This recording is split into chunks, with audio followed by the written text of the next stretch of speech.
चलिए आज हम लोग जो है IUPAC नाम लिखना सीखेंगे। ठीक है, ये सभी यौगिकों का IUPAC नाम हाइड्रोकार्बन से, ये क्या है, हाइड्रोकार्बन से। अब देखना क्या है, सबसे पहले ये देखा जाता है कि किसी भी रासायनिक यौगिक में कौन सा क्रियाशील समूह उपस्थित है।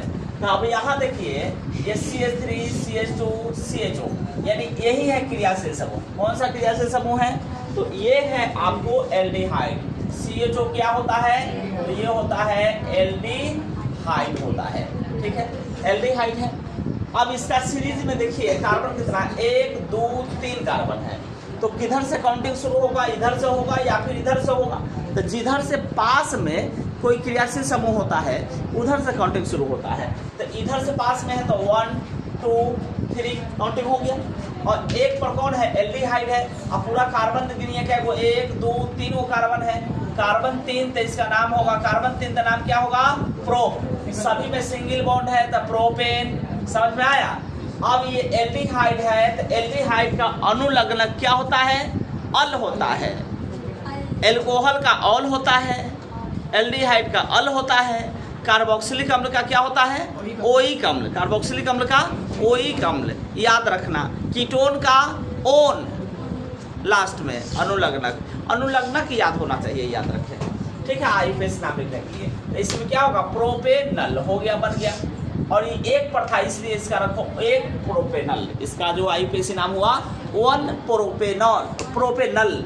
इसका पोजीशन जो है जरूर डिफाइन होना चाहिए, याद रखें। ठीक है, क्योंकि अब देखिए 1 2 3 कार्बन का सीरीज 3 ही है। ध्यान से देखो 1 2 3 यहाँ पे सीरीज है, इधर से भी चलेंगे तो 1 2 3 इधर से भी है, 1 2 3 कहीं भी जाओ कार्बन के सीरीज में, हाइड्रोकार्बन जो है इसका सीरीज में 3 ही कार्बन है ना, 3 कार्बन।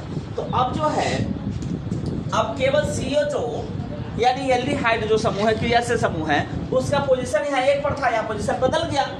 या इस कार्बन के साथ आ गया, इसके साथ ना जुड़ करके यहाँ पे जुड़ गया ना जी। तो ये भी तो एल्डिहाइड है। तो इसका जो काउंटिंग होगा वो 1 2 3 ऐसे होगा। समझ में आया। अब जब इधर से काउंटिंग होगा तो देखो यह वाला किसका काम करेगा, यह भी क्रियाशील समूह का ही काम करेगा। ठीक है, तो यह कौन सा समूह है, तो ये है कार्बन 1 है। देखिए कार्बन कितना है, 1 है, तो CN हो गया। H कितना है, 3 है, तो 1 2 गुना 1 प्लस 1। देखिए CN H2N प्लस 1 के फर्क पे आ गया कि नहीं। CN H2N प्लस 1 किसका जो है सामान्य सूत्र है, एल्कील का। किसका है, एल्कील। अब देखिए कार्बन 1 है तो इसका नाम होगा मेथ, एल्कील है इसलिए इसका नाम होगा मेथिल। समझ में आया, यानी यह बन जाएगा मेथिल बन जाएगा। ठीक है, यानी इसका नाम होगा, क्या नाम होगा जी, इसका नाम होगा 1 2 के साथ ये दूसरे पोजीशन पर लगा हुआ है मेथिल, इसका नाम होगा 2 मेथिल। 1 2 3 कार्बन है तो प्रोप तो होना ही है, सिंगल बॉन्ड है तो N होगा।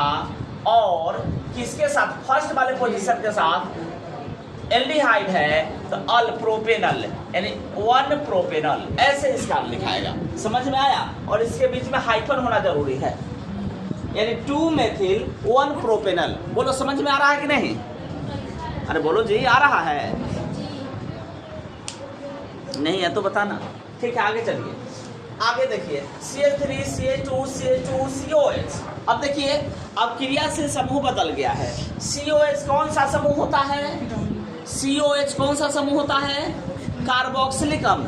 COOH को क्या बोलते हैं, COOH को हम बोलते हैं कार्बोक्सिलिक अम्ल। क्या बोलते हैं, कार्बोक्सिलिक अम्ल।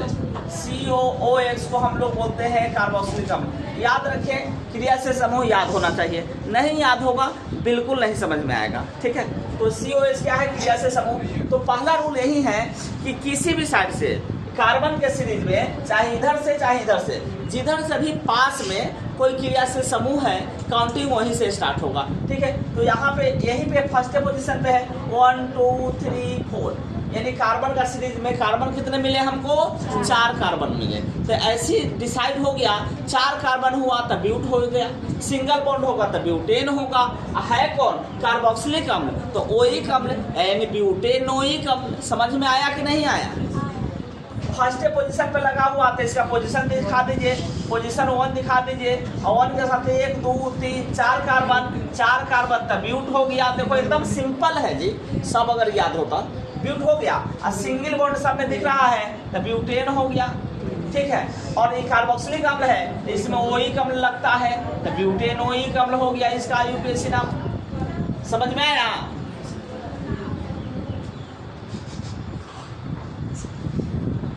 ब्यूटेनोइक अम्ल हो गया, ठीक है। आगे चलिए, यहाँ कोई दिक्कत नहीं, आगे बढ़ो। इसमें देखिए 1 2 3 4 कार्बन यहाँ भी है, लेकिन इसमें देखो 4 कार्बन का सीरीज है तो इसका काउंटिंग इधर से होगा, इधर से होगा या फिर इधर से होगा। तो इसमें देखना क्या है कि क्रियाशील समूह किधर में पास में है। तो क्रियाशील समूह तो हमारा COH है, COH है यानी कार्बोक्सिलिक अम्ल है। तो यहाँ का भी काउंटिंग होगा 1 2 3 4। अच्छा इधर क्यों नहीं गए? इधर जाएंगे तो 1 2 3 तीन को ना मिलेगा, इधर जाएंगे तो 1 2 3 4।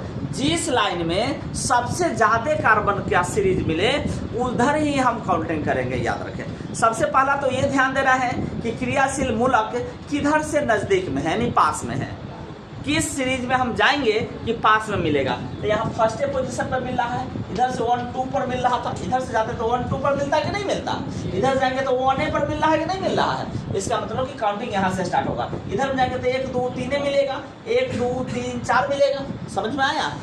ये है आईयूपीएसी नाम लिखने का बेसिक कॉन्सेप्ट। यहाँ अगर याद नहीं होगा, इससे तुम्हारा क्लास 12th हुई, ये केवल 10th वाले का नहीं, जो बच्चा क्लास 12th में भी है उसको भी फायदा करेगा, सेम का सेम, याद रखें। तब 10th और 12th दोनों वाले के लिए है ये, समझे? आईयूपीएसी नाम 12th में भी पूछता है, 10th में भी पूछता है। अब देखिए, अब तुम सब समझ लो कि अभी 10वीं में सीख गया।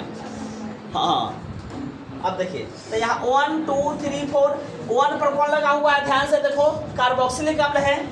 यहाँ पे एक बात देखना है कि 2 पर दूसरे वाले पोजीशन पर ये एक ग्रुप बन गया, ये तो छट गया ना जी, ये काउंटिंग में नहीं ना पकड़ाया। जब काउंटिंग में नहीं पकड़ाया तो छट गया, तो छट गया कौन सा ग्रुप है? यहीं पे बता है मेथिल, तो ये भी है मेथिल। CH3 क्या है? मेथिल। कार्बन एक, मेथ और CnH2n+1 माने एक का दोगुना करो ना, 2 प्लस 1, तो CnH2n+1 के फॉर्म पे आ रहा है। तो इधर एल्किल का समान सूत्र है, एल्किल का है तो मेथिल हो गया। समझ में आया? यानी 2 वाले पोजीशन पर कौन लगा हुआ है? 2 मेथिल है, 2 मेथिल है। और 1 पर कौन है? 1 पर जो है कार्बोक्सिलिक अम्ल है, तो 1 2 3 4 4 है तो ब्यूट होगा। क्या होगा? ब्यूट होगा। सिंगल बॉन्ड है तो ब्यूटेन होगा, और ओइक अम्ल ब्यूटेनोइक अम्ल। समझ में आया इसका आईयूपीएसी नाम? यानी 2 मेथिल 1 ब्यूटेनोइक अम्ल। क्लियर हुआ? आगे देखो, इसका आईयूपीएसी नाम क्या होगा? अब देखो, यहाँ देखो, यहाँ से देखो, क्रियाशील समूह तो यहाँ पे पास में है, तो काउंटिंग होना चाहिए यहाँ से 1 2 3। इस सीरीज में 3 को मिल रहा है कार्बन, यहाँ से चलिए 1 2 3, यहाँ भी 3 को मिल रहा है, 3 को नहीं, यहाँ 2 को कार्बन है। देखो C2H5 है, इस लाइन में 2 को कार्बन मिल रहा है। इसका स्ट्रक्चर अगर करें तो ऐसे भी हम लोग लिख सकते हैं, CH2 CH3, ऐसे भी लिख सकते हैं, याद रखना, ठीक है। एक कार्बन 2 हाइड्रोजन 5 लिख दिया गया है इस स्ट्रक्चर में, तो जैसे लिखा हुआ वैसे हम लिख देते हैं C2H5, ठीक है। तो इसका मतलब 1 2 और 2 4 को मिल रहा है, तो इसका सीरीज जाएगा इसे 1 2 और 3 4 यही जगह है कि नहीं है? 4 सीरीज है, सॉरी 4 कार्बन है, 4 कार्बन है। तो फर्स्ट वाले पर कौन है? ये कार्बोक्सिलिक अम्ल है। 1 2 वाले पर कौन है? ये मेथिल है, तो इसका जो नाम होगा 2 मेथिल। क्या नाम होगा? 2 मेथिल। और 1 पर कौन है? 1 पर 1 2 और 2 4 यानी ब्यूटेनोइक अम्ल। कौन है? ब्यूटेनोइक अम्ल। आ गया समझ में? ठीक। आगे एक और स्ट्रक्चर है, देखिए इसमें जो लगा हुआ है, देखो कौन सा क्रियाशील समूह है? ढूंढो था, कौन सा इसमें क्रियाशील समूह है? नहीं, CO, यही ना है जी।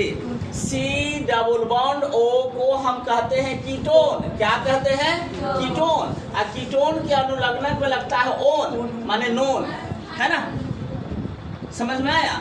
तब चलिए यहाँ क्या होगा, यहाँ पे किस वाले पोजीशन पे कीटोन लगा हुआ है? 1 2 3 4 5 6, यानी 1 2 3 पर टोटल सीरीज में 1 2 3 4 5 6 कार्बन है। इधर से गिनो 1 2 3 4 5 6, इसमें भी 6 को मिलेगा, चाहे हम सीधे जाए चाहे टेढ़ जाए 6 कार्बन मिलेगा। अच्छा, इधर से देखो 1 2 3 पर हमको कीटोन मिल रहा है, इधर चलिए 1 2 3 4 पे मिल रहा है, तो क्लियर हो गया कि हम काउंटिंग इधर से करेंगे 1 2 3 4 5 6। समझ में आया कैसे? क्योंकि यहाँ से तीसरे पोजीशन पे मिल रहा था और इधर से चौथे पोजीशन पर कीटोन मिल रहा है। जो क्रियाशील समूह है वो इधर से चौथे कार्बन पे है और इधर से तीसरे कार्बन के साथ कीटोन लगा हुआ है, तो इसका मतलब कि काउंटिंग सीधे होगा। समझ में आया बात कि नहीं आया? अगर आ गया तो अब दूसरी बात क्या है कि ये टोटल जो कार्बन है ये कार्बन के सीरीज में है, लेकिन यह जो मेथिल समूह है ये अलग हो गया, यानी जब अलग हो गया तो यह भी क्रियाशील समूह की तरह ही कार्य करता है। याद रखना, क्रियाशील समूह की तरह ही कार्य करेगा, तो इसका नाम हो जाएगा, क्या हो जाएगा जी? 2 पर क्या है? मेथिल, तो इसका नाम हो जाएगा 2 मेथिल। अच्छा, 1 2 3 पर जो है कीटोन है तो इसको हम 3 1 2 3 4 5 6 कार्बन है तो नाम होगा हेक्स, है ना? अच्छा, सिंगल बॉन्ड है तो एन, हेक्सेन हो गया। आज कीटोन लगा हुआ है तो नोन, यानी 2 मेथिल 3 हेक्सानोन, हेक्सेनोन या हेक्सानोन जो भी लिखना चाहे लिख सकते हो। किताब में तुमको हेक्सानोन भी मिलेगा, हेक्सेनोन भी मिलेगा। समझ में आया? क्लियर हुआ? चलिए एक और है, इसको देखिए, इसमें देखिए 1 2 3 4 कार्बन है। अच्छा, क्रियाशील समूह कौन है? OH क्रियाशील समूह है। OH कौन होता है बताओ? OH कौन होता है? इसका नाम क्या है क्रियाशील समूह का? एल्कोहल। बिल्कुल सही, इसका नाम है एल्कोहल। क्या नाम है? एल्कोहल। एकदम क्रियाशील समूह अगर याद नहीं है तो बिल्कुल भी नहीं आएगा समझ में, इतना बात याद रखो। समझ में आ रहा है कि नहीं क्रियाशील समूह का कितना महत्व है? सभी में क्रियाशील समूह, तो इसमें एल्डिहाइड था, इसमें कीटोन था, सॉरी कार्बोक्सिलिक अम्ल था, इसमें तुमको कीटोन आ गया, इसमें तुमको एल्कोहल आ गया। अगर तुम सभी का नाम नहीं याद रख रहे हो तो बिल्कुल भी नहीं आएगा समझ में। ये पोजीशन तो बाद में, पहले क्रियाशील समूह का नाम याद होना चाहिए, ठीक है? तो एल्कोहल है। अभी किस वाले पोजीशन पे है? तो इधर से 1 2 वाले पोजीशन पे है, इधर से 1 2 3 वाले पोजीशन पे है, तो काउंटिंग किधर से होगा जी? राइट साइड से होगा। 1 2 1 2 3 4, यानी 4 कार्बन है ना जी? 1 2 दूसरे वाले पोजीशन पे कौन है? दूसरे वाले पोजीशन पे एल्कोहल है, तो 1 2 3 4 कार्बन 4, तो ब्यूट नाम होगा। सब में सिंगल बॉन्ड तो ब्यूटेन होगा। एल्कोहल है तो एल्कोहल में और लगता है, यानी इसका नाम हो गया 2 ब्यूटेनॉल। अच्छा, तुम लोगों को बता रहे हैं सिंगल बॉन्ड कैसे पता चल रहा है सिंगल बॉन्ड? इसलिए कि कार्बन एक हम स्ट्रक्चर बता के स्पष्ट कर देते हैं। सी है ना, इसके साथ H3 है तो H3 को लगा दो, यहाँ पे है ही C है, H 2 को है तो 2 को बॉन्ड लगा दीजिए। फ्री बॉन्ड है, C है, H एगो इधर है, इधर का OH है। देखो कैसे बनेगा, संरचना सूत्र भी एग्जाम में पूछता है, तो ये दे देगा संरचना सूत्र कैसे लिखोगे। अब चलिए, यहाँ पे C है, H 3 को है। अब देखो तो गिन के देखो तो, सब में पहले H लगाइए। अब बताइए कार्बन का 1 2 3 4 वो है, 1 2 3 4 कार्बन है। हाइड्रोजन 3 2 5 1 6 और 3 9 को है। यहाँ गिनो 1 2 3 4 5 6 7 8 9 का हाइड्रोजन है, एगो OH है। बोलो स्ट्रक्चर कंप्लीट है। अब देखो तो सब में सिंगल बॉन्ड है कि नहीं है?